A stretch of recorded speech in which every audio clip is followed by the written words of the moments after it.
All right, guys, welcome to another episode of the Bridge the Gap Project. We have Anthony Ramos today, an aspiring author, someone I look up to, and we're just going to go through certain experiences in his life and tie them into the creative process. We're gonna talk about life and death. For people who don't know, Anthony went through a pretty traumatic experience, right? And it led him to an encounter with his mortality, right? Is that how you would describe it? Yeah, kind of.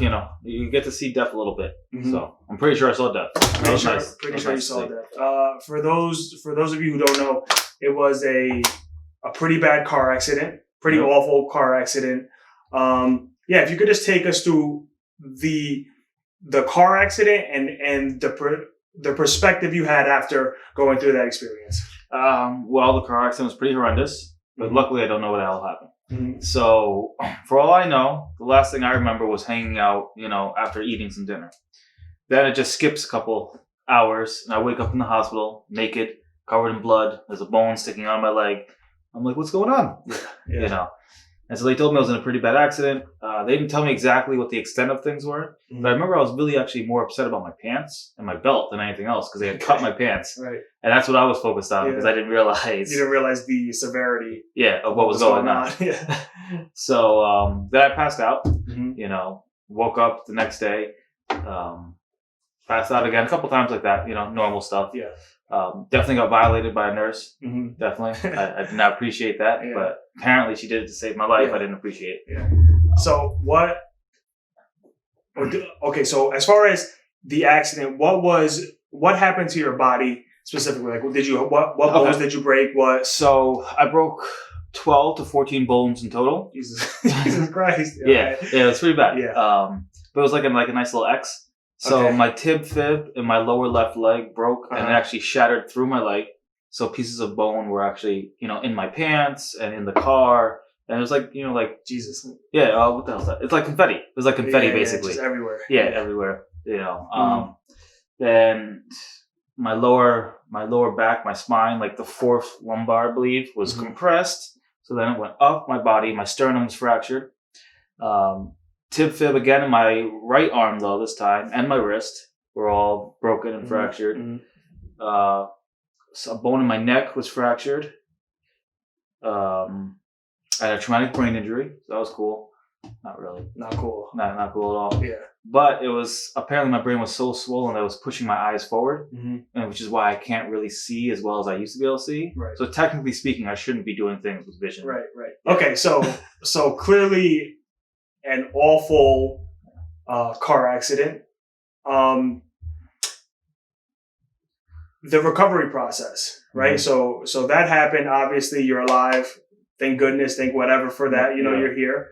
Get to live another day. What was the recovery process like? Not so much physically, because obviously physically it took its toll, but mentally, how was the process knowing that the things that I would say most people probably take for granted, like being able to walk, that's something, like, dude, I get up every day, I can walk, I can see everything's cool. I don't even think about it ever, but I'm sure when you lose it, you do have an appreciation for it. Just like on a much smaller level, whenever I get like a cold or something and I can't breathe, I'm like, damn, bro, like I really wish I could breathe. You know what I'm saying? Like, I wish, there's that feeling. And I'm sure when you go through something like this, when all this stuff is taken away from you, it gives you a newfound appreciation or a different, maybe not appreciation, but a different type of way of looking at this stuff. Was it like that for you? To a certain degree. Mm-hmm. The physicality is not too difficult to deal with because you can't do anything. So it doesn't matter.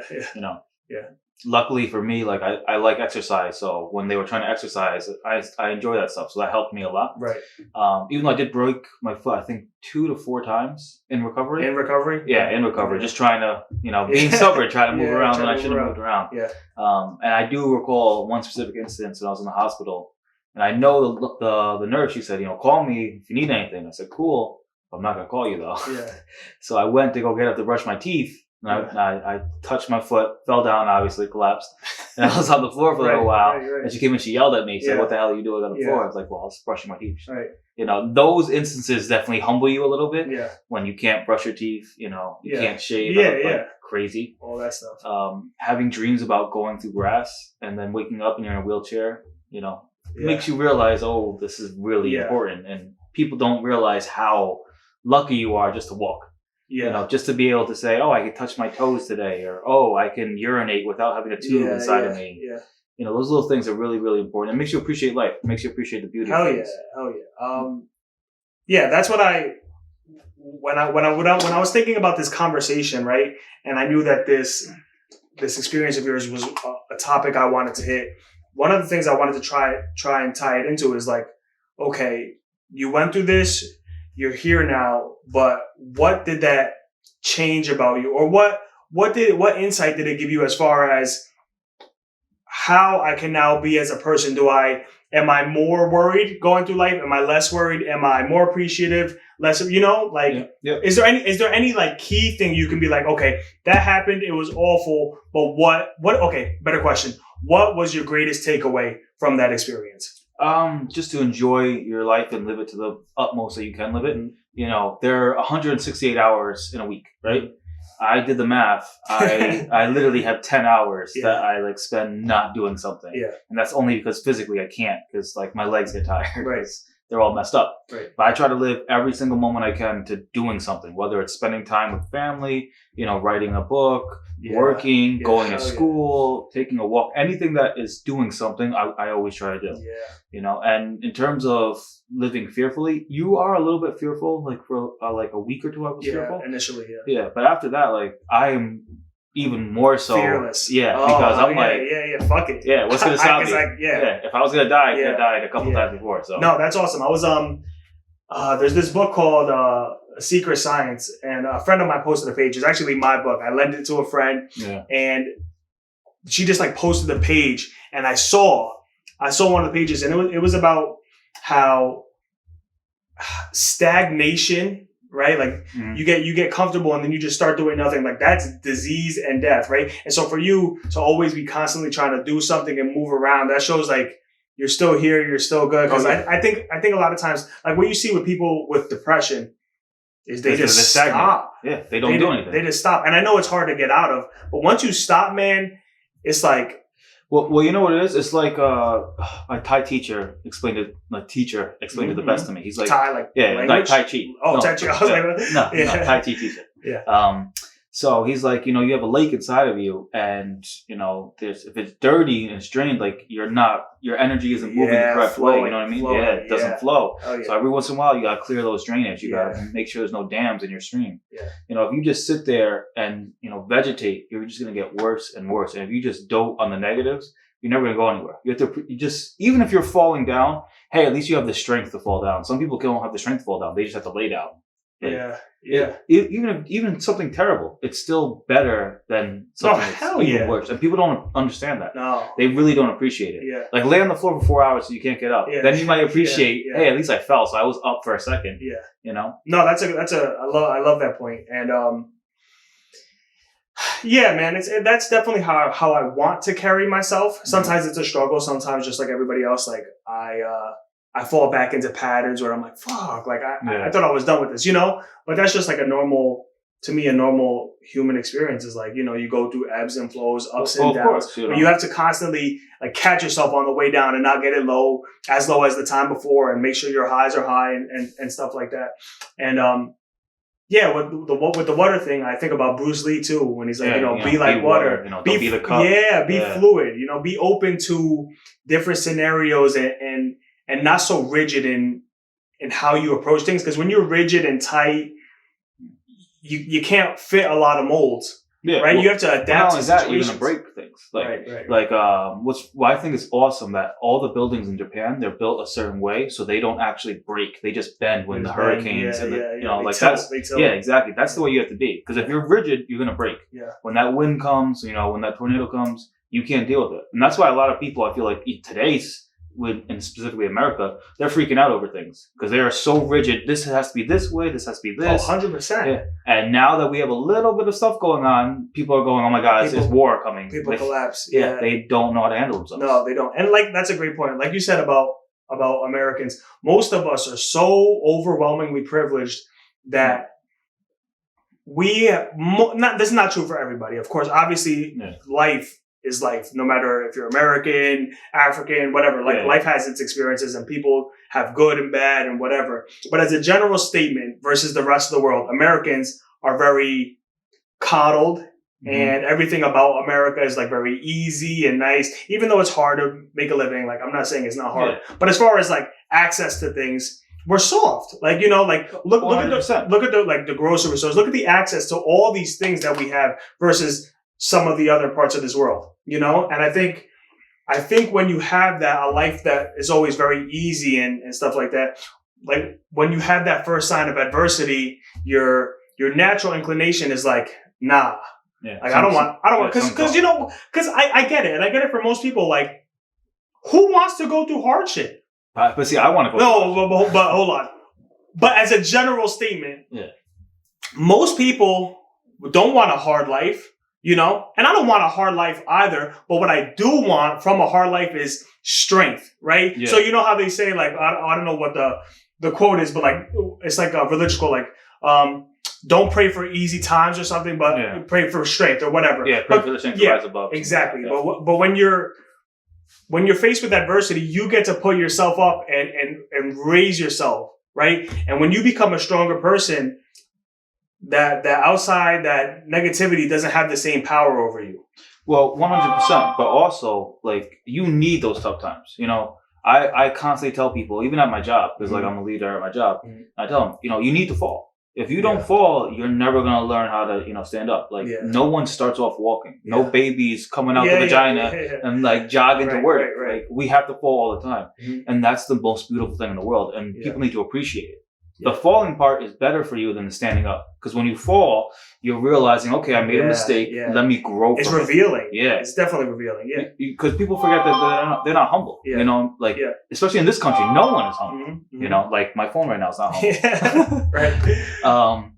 But humbleness is one of the most important attributes in order to learn. Like they always say, the smartest person will say that they have more to learn. And the ignorant person is going to say, oh, I know things. Act like they have all the answers. Exactly.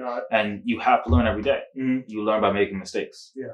You know? Yeah. And like you said, the downs and the low points will reveal more about who you are than anything else. I believe.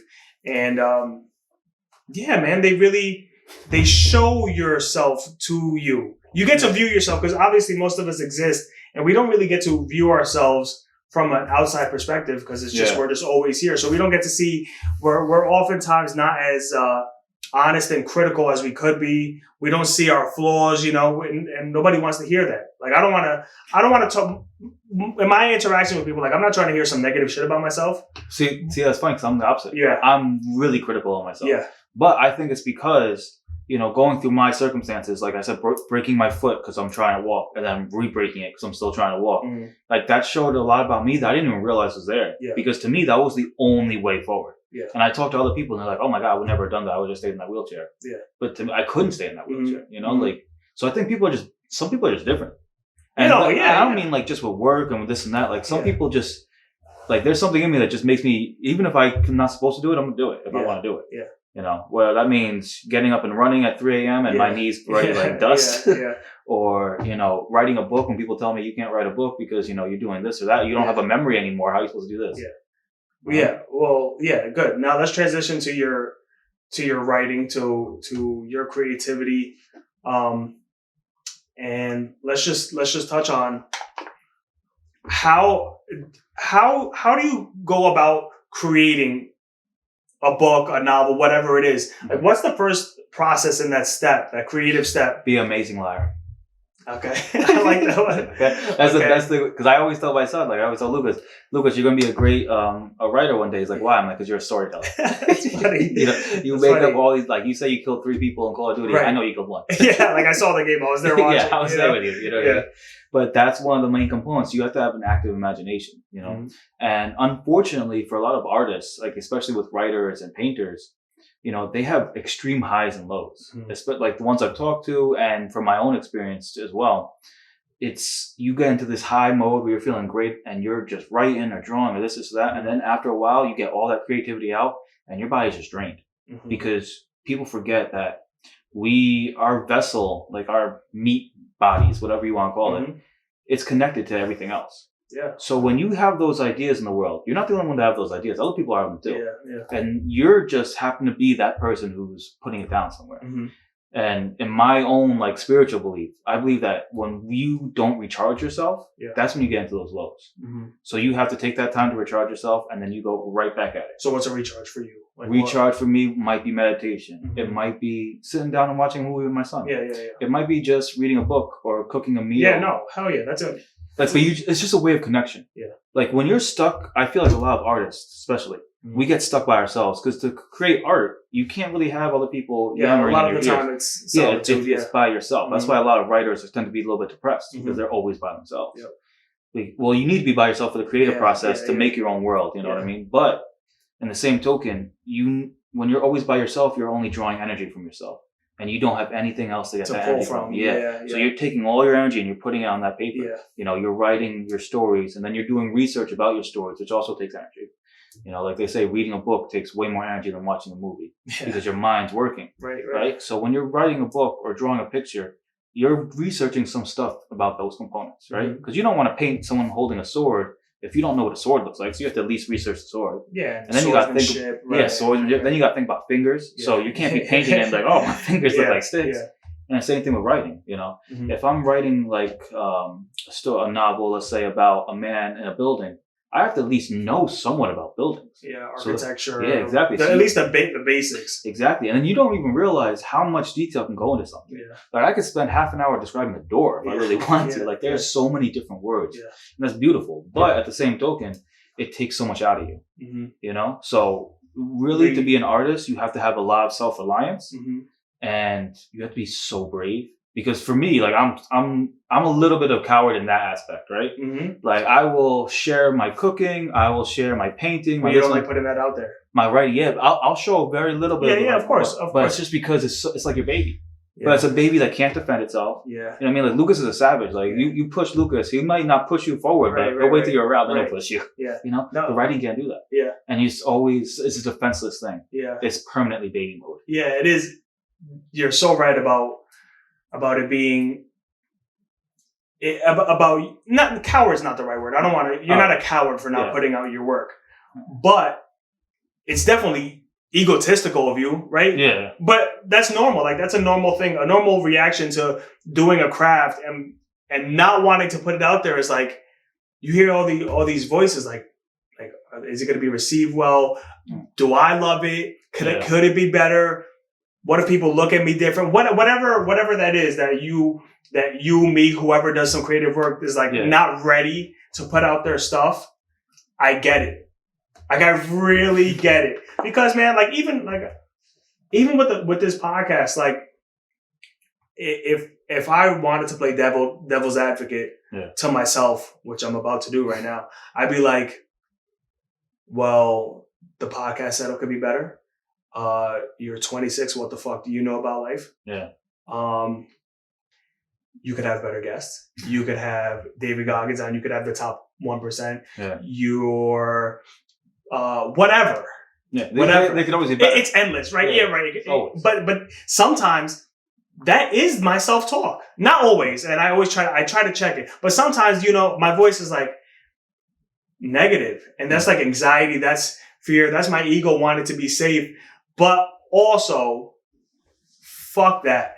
You know? Like you gotta throw yourself out there. Gotta throw yourself out there. Even if it's not your best work, not your most proud work, because you throw out 100 pieces of shit, that 101st one, that might be the dope one. That might be the one to inspire someone. That's also the process. The process is failure. You know what I mean? 100%. You can write 100 books, and that doesn't mean everyone's going to like any of them. No, they're going to hate every single one of them. But I dedicated the time to my craft, and hopefully when after my first 100, I get to my 10,000th book, and now I'm better because I've learned from, like you said, not failure.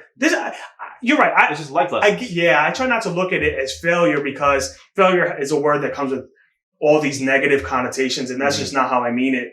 But if we're talking about success versus failure, these 100 books that whoever might have put out might be failures. You know what I'm saying? And I just think I think when you're going about a process, you need to have the experiences that they're not always the most beautiful, the most extravagant. This is just what I put out, you know? Yeah. You have to be okay with accepting the criticism that comes with it. No, 100%. You know? And like you said, you can't have something with a negative connotation, like, fuel you. You know what I mean? Like, that's why I always like to say, I'm not stubborn, I'm determined. You know? It's just that subtle change of that word. Yes. Yeah, it makes people think of you in a totally different way. Yeah. You know, you're not famished. You know, you're just a little bit hungry. Yeah. You know what I mean? And not only other people, but yourself. Yeah. I don't want to look at, if I try something and I immediately deem it a failure, well, why the fuck would I want to try again? No, yeah. Yeah, no. Of course, you're hurting yourself. Yeah, exactly. Just be like, all right, this one didn't work out. Cool, I could go to the next one. Or whatever. You don't have to be so harsh in your criticism of yourself because the world is already going to do that for you. Oh, no, 100%. People are haters. Yeah. Which is cool. Like, I don't need sympathy or fake love or whatever, but people hate. You know, it is what it is. Like, that's... Well, I feel like if people aren't hating on you, then you're not doing anything right. Facts. Yeah. Facts. Well, you know, you could fall in line with everybody else, right? And then there's not much to hate on because you're just like everybody else, you know, in whatever sense. But when you're at least being genuine and truthful to who you are, like, yeah, it's going to come with criticism because that's not what's normal. You look at anybody who's great at anything. They're outliers. Yeah, you know, course. like because you can't be that way, right? Because it's attractive, not in a physical sense, but it's attractive when you see people being them true selves, and it lights a fire. It sparks something with, like, it strikes a chord. Yeah, you know, and it's genuine to them versus someone who's just like preaching to the choir type of thing, where they're just 100%, speaking for the sake of speaking. And that's why I feel like people, and at least in my life experiences, they either really, really like me or they really, really hate me. Yeah. Because no matter what, I'm going to still be like myself. Right. You know, and at times it's gotten me in trouble. It's gotten me in trouble dealing with people. It's gotten me in trouble with jobs, this and that. Right. But always, I have to stay true to myself. Because at the end of the day, when I go home, I'm not looking at you in the mirror. I'm looking at myself in the mirror. Yeah. You know, so I could never live with myself if I let myself down. That's way more important to me than, you know, other people. Yeah, word. In fact, I know people hate a lot, but in my life on a daily basis, I don't ever think about anybody else. Like, obviously I think about my friends, my family. I care about them. I want them to be good. But other people doing their own thing, I don't give a fuck. No, I don't care. And not in a mean way, or I just really do you. If what you're doing in life gives you some type of fulfillment and it doesn't fall in line with what everybody else does, who cares? It's your life. Yeah, no, I don't have to live if it does fall, it doesn't fall. Cool. As long as you're not affecting me. I don't care what you do. Yeah. Do you. Do whatever makes you happy. I'm not here to I don't try to play overvalue my opinion. Like, you know, like, I'm not God. Do whatever the fuck you want to do. If it makes you happy, bro, go ahead. As long as it's not harming other people or harming people I care about, do whatever you want to do. And even if it is harming other people, as long as it's not harming my little section, I'm good. Nah, you can't be harming people. I don't like that. You know, you can't be like that, because we all take part in this. And that's why you see some of the.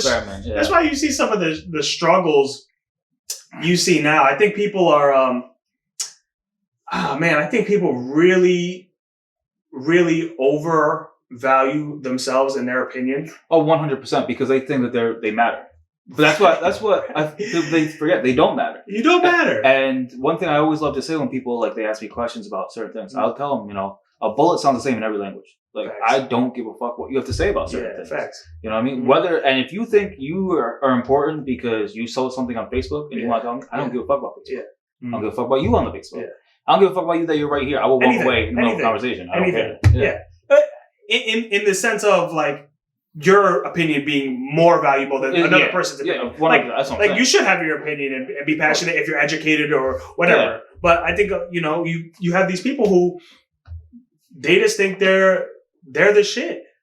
Huh? And they think in their superiority they can speak however to you, do whatever. Well, they haven't been humbled. They haven't been humbled. Yeah, so like you said, you know, like, sometimes people need to get punched in their mouth. Like, I'm totally against violence. Like, really, I think if you look historically, like, really, like, if you really look at the history and the science of evolution, as far as, like, when we were Neanderthals, whatever. Well, we weren't Neanderthals. Right. There's subspecies, whatever. Yeah. But whatever we came from, when humans first came together, like intelligent beings, they weren't friendly. This was never the case. You were friendly with your little tribe. Yeah, that's 100%. But as time has progressed, we have become, I think because it's become like the dominant gene, and over evolution, we've seen that being violent with one another doesn't really work as far as a type of species surviving long term. Well, I think it also, like, to go what you're saying, it's the generosity that survives. Because what happens is if there's a economic collapse, right? Let's just say this whole town lit on fire. The people who work together will live, and the one who wants to go off by himself and says everyone else, even if he does live, now all those people who he left, they don't want him no more. You by yourself now, bro. You out. Yeah, like I want to believe that love will always win, right? Like that's like a very romantic thought. Like I want love to be, I want that type of thinking and stuff like that to win out. And I believe it eventually will, but still, sometimes people got to get fucked up. Like if you're just an asshole, you're just a piece of shit, and you think you can say whatever to whoever. Okay, cool. Well, let's see what happens. I mean, but see, no matter what though, the world will get it, because eventually they're gonna run into someone who they don't realize. Oh hell yeah! And it's not always just physicality. Like I'll buy your house and break it. Like I mean, I'll buy your house and light it on fire. It's not always just physicality, exactly. Right? It's I don't want to say karma because I don't really believe in karma. I wish I did, but I really don't. But hopefully it comes back to you. No, like hopefully if you're a piece of shit, like somewhere along the line, like you're gonna run into someone who's worse. Yeah, exactly. That's the thing with like dealing with people, right? Like everybody wants to act so tough, but there's always a bigger fish. And it's so like if somebody's really crazy and really messed up in their head. Mm-hmm. Well, is it hard to kill somebody? Oh no, not at all. What? It's not. It's not hard. It's just like, how crazy are you really? Like, are you really gonna try to kill me? It's really not that crazy. Like, it just not hard. Not hard. I mean, but most of us, 95% of us, 99.99999% of us have bought into this idea. We're like, okay, I probably shouldn't kill people, right? Like and you probably shouldn't, or I should probably be nice. I probably shouldn't beat people up just for beating people up. Like that's probably not a good idea, because why the fuck would you ever do that? But now people like to cross these boundaries, and I'm big on boundaries. Like I'm a guy who's big on principle. Like I'm big on respect. You treat me with respect, bro. Like we're good forever. You could dislike me, I could dislike you. Like we don't have to. No problem. Like we still. People like to be disrespectful and like, okay, well if you like, what other things I was taught most from my dad is like, always respectful, but as soon as someone crosses that line, you might as well turn the heater up to like a 9 or a 10. Like I'm not saying you do anything crazy, but I have to show you at this point. Hey, that's it. You're bugging, and now you have to deal with me. Because you thought it was sweet. But yeah, what a weird time we live in. That is 100% true, though. You know what I mean? I think a lot of people have that issue because people just, I don't want to say they want to be subservient, but they don't want to be the rockers of the boat.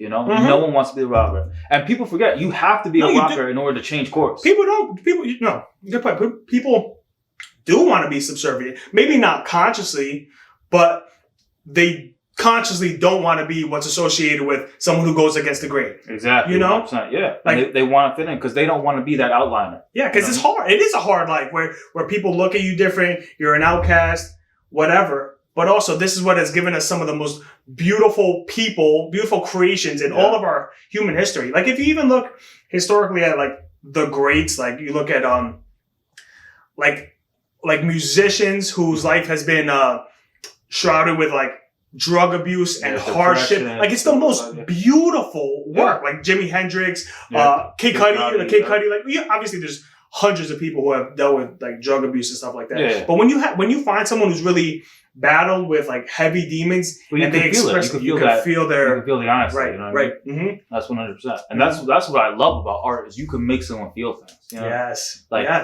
feel the pain, feel the love, feel that. Yeah, that's a beautiful thing. Yeah, I love sometimes when I'm reading a book or watching a movie and it makes me like feel like, oh, I literally feel sick right now. Yeah, it's not necessarily I want to feel sick. No, but you want to feel that emotion they're trying to convey. That's beautiful. Beautiful, and right, when I think about something that connects all of us, And not only connects us, because like obviously we can be connected through uplifting words and stuff like that. Mm. But a lot of times, the more powerful and the stuff that might evoke more change within you is emotion and hardship and suffering, right? Like, because that shit pulls at your heartstrings. Like, it's one thing to want to be motivated and inspired, but now if you're motivated and inspired because of a hardship or difficulty or something very painful to you, that level of like the level of aggression, motivation, all that shit is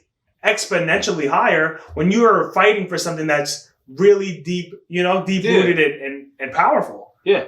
I think pain's necessary for growth, you know what I mean? Not to be like, quoting Naruto and shit, but but it really, really is, Yeah. Like, obviously genocide isn't the best thing to do, right? Yeah. We agree on that. Not necessarily because you're killing people, because you're killing a way of life that might necessarily like help people. But people forget that pain is necessary. Whether it's the pain from falling, making a mistake on a podcast, doing a typing error, all of that is necessary. And people shy away from it. And when you don't want to experience your pain, you're never going to grow. You're going to stagnate. Because you put yourself, like you were saying before, in your little safe spot.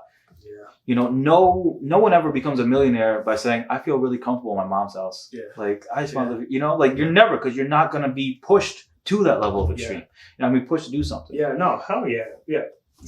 Like you said, suffering, pain is universal. It's every language, every type of people. It's in nature. It just is, right? Now, I guess how you view it or what you take from it is what will really change us. Because like, if you look at Buddhism, it's not a religion. I know people say it's not a religion, but I'm going to categorize it as a religion, a way of life, right? You have the basic story is Siddhartha, which is the boy's name. He's a prince, lived in this very beautiful, sheltered life, right? And his dad was the king. He had like fucking women feeding him grapes, whatever. And then one day he like left his town, went on like a caravan to go do something for his father. And out in the world, all he saw was suffering. He saw sick people on the side of the road. He saw the homeless. He saw old people, right? He saw all this stuff that it's like, right? And that's what led him on his spiritual journey. And that, for me, that's the thing. Like, when you have people, when you meet people, when you speak to people who have incredible life experiences, you're almost enamored with what they've been through and that they're still here, still strong, still a good person, still hard. Like, to me, that's like one of the things that makes life dope. Is like, look, the resiliency of humans. Yeah. Well, and to go on to what you're talking about, it's something that's really like, it's in us. It's in our DNA. And I feel like certain people have been programmed to say like, that's not part of you. Don't do that. Don't do that. Be quiet. It's okay. Just let it go. Let it slide. It's not worth getting upset. It's okay to be, poor, or it's okay to, not stand up, and it's okay to not be this, ballet dancer because you're from the ghetto and that's not cool. You know what I mean? Like, and these people are being so conditioned just to hurt themselves in the long run because they're not doing those things. Well, all we do is get, as people, like, I'm obviously Puerto Rican, but, I'm super brown Puerto Rican. Like, I identify with being a brown guy, and like you said, we get put into these boxes. Like, you get put into boxes, and then things that you might want to pursue get outside of your reach because people have told you like, nah, you shouldn't do that. Or just like when if you see a black guy a black kid who speaks well, is articulate, does well in school, he's deemed less black. Yeah, he's a white black kid. Right, he's deemed less black by his peers. Like, what the fuck does that even mean? What does that mean? First of all, it means that people have just been... No, we know what it means. We know what it means. Obviously, we know what it means. But come on, man. Come on. Are we still... Like, it's 2020. For a kid to be deemed less black for speaking well or being educated is disgusting and damaging. But like you said, that's what we get put into these boxes, and then we're afraid to pursue shit, and we get like funneled. We get funneled into the same way of thinking, right? Like, we're all the same, which is cool. Like, again, I'm not the decider of what's right and wrong. This is just how I would not want to live my life, Because like they say, the road less traveled. When I go hiking, I go off of the trail because I know everybody's been on the trail. I know what I'm going to see. Like, I want to do something different. I want to experience life in a different way. Yeah, and I don't want to have, not to be corny, but I don't want to have regrets when I'm older. Like, damn, I wish I would have lived my life more fully. I wish I would have experienced more. I wish I would have been more passionate. I wish I would have. I don't want to have that. Yeah. You know, like I'm someone who, I don't know what I believe for life after death. I really hope that my soul is somewhere and everything about me is somewhere and intertwined with everybody I love. And I hope. Yeah. But I don't know if I believe that. But I do know that this life here, for me, I believe this will come to an end. Right? And so for me, why would I not try to make the best of it? You know? Why would I not pursue things? Why would I not go about... Oh, because you have your own mind, though. And you're willing to follow that. Right. Like, not everyone has that in them, though. Mm-hmm. You know, and that's a really big of a shame because, in my opinion, instead of teaching kids, you know, Pythagorean theorem, mm-hmm. slurring my words, right? They should be teaching them how to be creative. Like, no offense. Like, math is great, right? Mm-hmm. Teaching that, though, will not help the majority of those kids. Yeah, not if you want to be doing shit with math. Yeah. You know, like 99% they should let you figure out what you want to do. Like, is that going to help you get an apartment? Okay, you going to write your landlord a math problem? Yeah, no, he's not going to care about that. He's going to say, you don't have your money. Why don't you have your money? Well, I can do this, but I don't know how to do taxes, so I got screwed in the IRS, you know, audited. Yeah, the education system is retarded in what they've placed priority, like what they've given value to as far as what children are taught. Like, I'm really confused. You know, like you said, like Pythagorean theorem. You don't learn shit in high school. You don't learn anything about taxes. You don't learn anything about money, about how to manage your money, how to make income, life skills. Like nothing about high school matters. Education-wise, gets you ready for any type of life. Yeah. I could tell you, you know, who signed the Declaration of Independence, but if I was 18, I could not tell you how to cook a meal. Which is cool. Like, you should be well-rounded in your knowledge, right? Like, you should have a base knowledge. But even that knowledge is bullshit because they're only teaching you what they want. Well, of course. Because if we really go... But that's a different conversation. Because Thanksgiving is a terrible thing to celebrate. Yeah. But they just pretend it's cool. And we do. And, like, look, man, I celebrate Thanksgiving. Yeah. Do I know am I a fucking Christopher Columbus supporter? No. Yeah. The hell out of here. Obviously, Europeans came here, killed everybody, put them on 50 miles of reservations, gave them casinos, and that's what you have now. You have Native Americans as one of, if not the most oppressed people in America. You have Native Americans, you have black people, you have certain types of Latin, you have women, you have trans now, gay. I want to be inclusive of everybody. Yeah. But basically, if you're not a white male, you got shit on. Yeah. And which is cool. Like, I see people getting offended, like, who gives a fuck? I mean, I care. But if I was a white male, like, you know, I didn't do it. Yeah, exactly. I didn't do it. I should, though, recognize that my ancestors, their decisions led us here, and we should be more inclusive. Like, that's what America should be about. America should be about, we're all from somewhere else on the globe. Yeah. We all came here.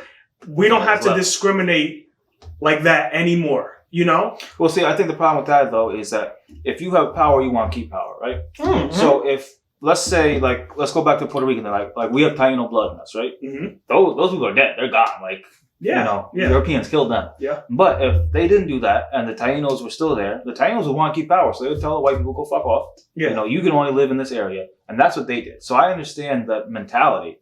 No, I understand it too, but that doesn't make it right. It's not about right or wrong, though. No, it's about right or wrong. It's really not.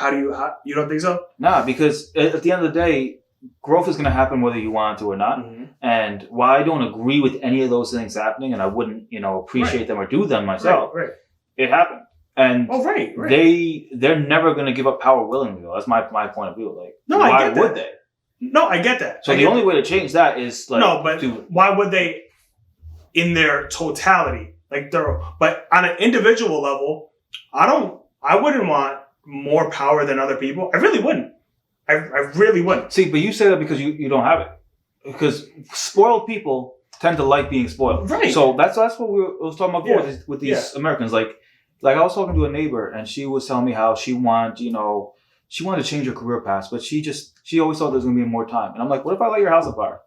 Like, are you going to have more time to change? No, you're going to have to just do what you need to do. Like, don't just always assume there's going to be more time. No, right. And don't assume that just because you think that they should do that they will, because no one's going to do that. I don't assume that. I'm speaking for, I can't speak for other people. I get it. Like, I get it. Like, I get the whole Trump thing.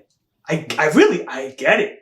I don't get it, but okay. No, they're wrong. The thing is, like, they're wrong. You know what I'm saying? Like, but I can fathom a world where I make $1 million a year. Trump probably won't tax me the same way Joe Biden does. I don't really give I'm white.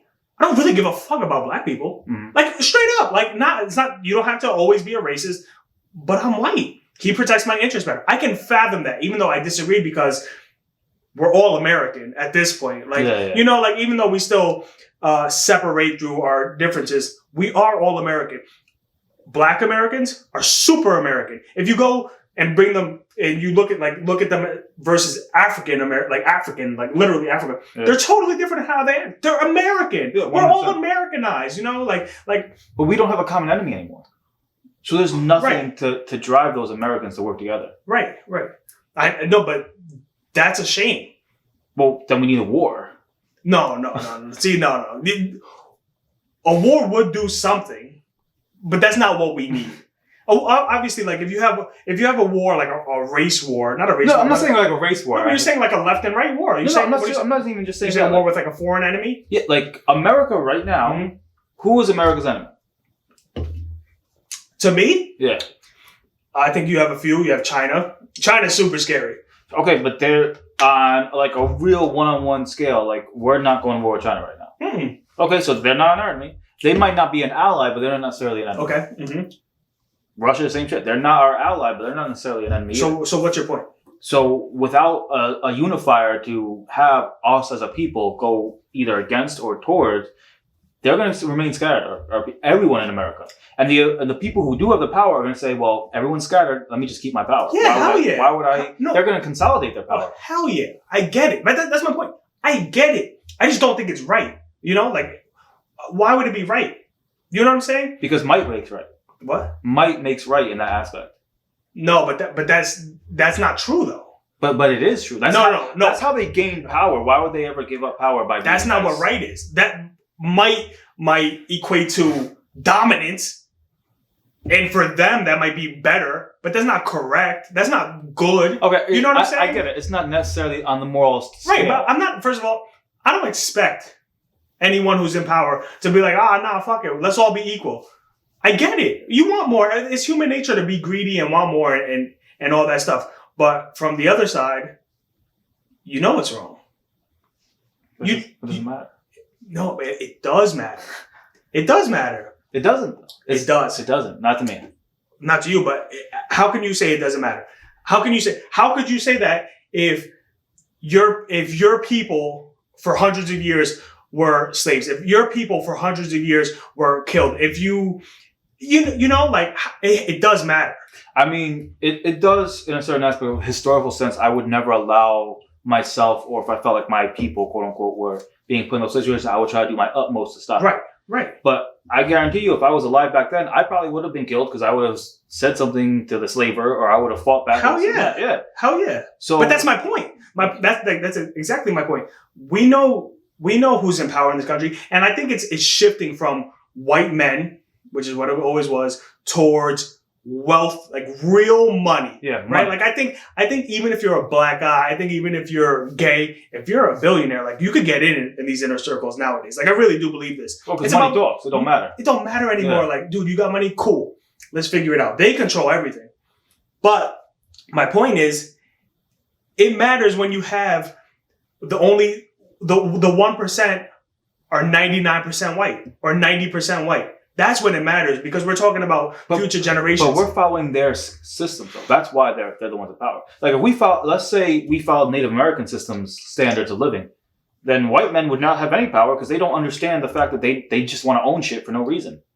Yeah. So because we're following their model of life, they're the ones in power. Of course, but we're in America. But that's their model.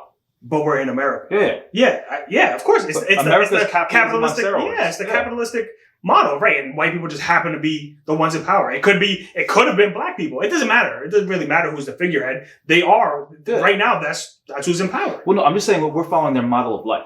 Yeah, like we follow a very European-centric model. Yeah, where you own things, where this is yes. Like I remember I was researching sex for something in my book, right? Mm-hmm. And how this is kind of gross, but the shape of the penis is shaped that way because we used to have orgies all the time, Mm-hmm. and it was just shaped that way so it could, scoop out stuff. Yeah. Yeah. And there's 3 different types of sperm. Yeah. That shows me that for a long time we didn't live like the Europeans way, like Mm-hmm. as human Homo sapiens as a species. Oh yeah. So this is new, and that's what it is. But it's American. European, whatever we took it from, the ruling class was European Mm-hmm. back then, and then they came here, right? And we as Americans, even though we're black, we're Latin, we're Asian, we're Middle Eastern, we're everything. Well, I hate that Latin shit, but yeah. Whatever, Hispanic, whatever. Well, I'm not from Hispaniola either. Well, right. So what is Latin then? I'm not any of that. I'm an American. Like, as far as I'm right. concerned, That's what. yeah. But I'm not Latin. But that's my point. But where do we come from? I come from America. Like, I was born here. I was raised here. Our people are from where do this we area. come from? We come from an island. That's what I'm saying. We're islanders. That's so that's my point. I'm just saying all around the world, wherever we migrated from, well, there's only one indigenous people of this land. It's Native Americans. Yeah, 100%. We're all not from here. That's why people lose me on the fucking go back to your country thing. You go back to your country.